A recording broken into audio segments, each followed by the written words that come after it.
ఓం శివాయ శ్రీమాత్రే నమః. మిత్రులకి, శ్రీభిలాషులకి, అలాగే నేను ఎంతగా ఆదరిస్తున్న యూట్యూబ్ ప్రేక్షకులందరికీ కూడా పేరు పేరు ధన్యవాదాలు. మిత్రులారా, మీ అందరికీ పరాదేవత ఎల్లవేళలా మీతో ఉండి మీ మనోవాంఛ నెరవేర్చాలని మనస్ఫూర్తిగా కోరుకుంటున్నాను. ఈరోజు మనం రాబోతున్న చంద్రగ్రహణం, అలాగే చాలామందికి మా ఇల్లు బాగోలేదండి, మేము అద్దెంట్లో ఉంటున్నామండి, మాకు వాస్తు శుద్ధి చేయించుకోమని చెప్పారు, చాలా లక్షల రూపాయలు ఖర్చు అవుతుంది అంటున్నారు, మేము ఉంటున్న ఇల్లు చాలా పాతది ఇల్లు అండి, పురాతనమైన ఇల్లు, మా ఇంట్లో మాకు కలిసి రావడం లేదు, ఇంటి ఆయువు తీరిపోయింది అంటున్నారు, ఏం చేయాలని చాలామంది అడిగారు. వారందరికీ ఖర్చు లేని అత్యంత ప్రభావవంతమైన అతి పురాతనమైన ఉపాయం చెప్తాను. మీరు ఈ ఉపాయాన్ని అంతకుముందు విని ఉంటే కనుక ఖచ్చితంగా కామెంట్ చేయండి.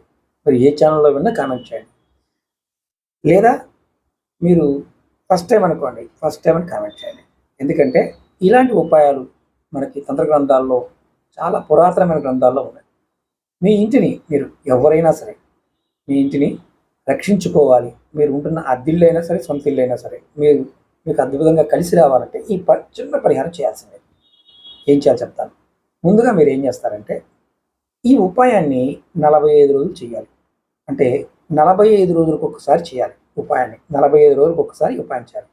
మనకి మార్కెట్లో కృష్ణ తులసి అంటే ఎర్రటి ఆకులు ఉన్న తులసి మొక్కలు దొరుకుతాయి.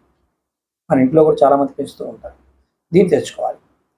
మీరు కుండీలో కానీ, లేదంటే ఒక ప్యాకెట్ తెచ్చుకొని పక్కన పెట్టుకున్న ఇది మొక్క తెచ్చుకొని వాడుకోవడానికి ఉపయోగపడుతుంది. ముందుగా 4 మీకు మీ ఇంట్లో ఒక 10 గదులు ఉన్న 10 ఆకులు తీసుకోండి, లేదా 20 ఆకులు తీసుకోండి, ఇబ్బంది లేదు. ఆకులు చక్కగా నీటితో కడిగి వాటిని తాగే మంచినీళ్ళు ఒక గ్లాసులో పోసి లేదా లోటాలో పోసి ఆ ఆకులు వేయండి. తర్వాత ఆ లోటా తీసుకుని వెళ్ళి, అది కాపర్ది అయితే మంచిది, ఇత్తడిది అయితే మంచిది, ప్లాస్టిక్ వాడకండి, స్టీల్ అయినా ప్లాస్టిక్, అదములో అదము స్టీల్. దీన్ని తీసుకువెళ్ళి మీ పూజా మందిరం దగ్గర పెట్టండి.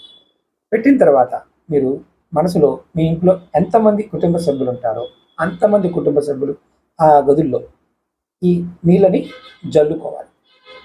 ప్రతి గదిలో కొద్దిగా చల్లాలి. తర్వాత అందులో కొద్దిగా నీటిని ఉన్నవారు కుటుంబ సభ్యులు ఎంతమంది అవైలబిలిటీ ఉంటారో వారు ప్రసాదంగా తీసుకోవాలి, అంటే కొద్దిగా తాగాలి. అలాగే అందులో వేసిన ఆకులు ఉన్నాయి కదా, ప్రతి గదిలో పెట్టుకోవాలి. మీరు ఎవరైతే ఏ గదిలో ఉంటున్నారో ఆ గదిలో పెట్టుకోవాలి.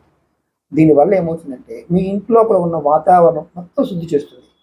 అన్ని రకాల హానికరమైన శక్తులు, భూతాలు, ప్రేతాలు, పిశాచాలు, దెయ్యాలు, ఇలాంటి కంపనాలు ఏదన్నా సరే ఆటోమేటిక్గా తరివేస్తుంది.